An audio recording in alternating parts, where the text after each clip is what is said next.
The scroll stitch is a linear stitch that involves a looping. Come out from one end of the stitch line and pluck a bit of fabric right on the stitch line. While you do so, make sure to keep the thread under the needle.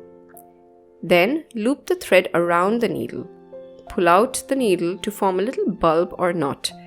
Continue with the process.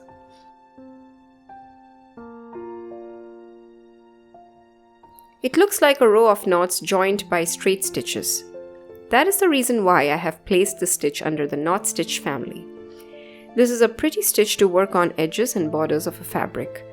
I hope you liked it. Let me know if you have. The link to our bookstore is in the description.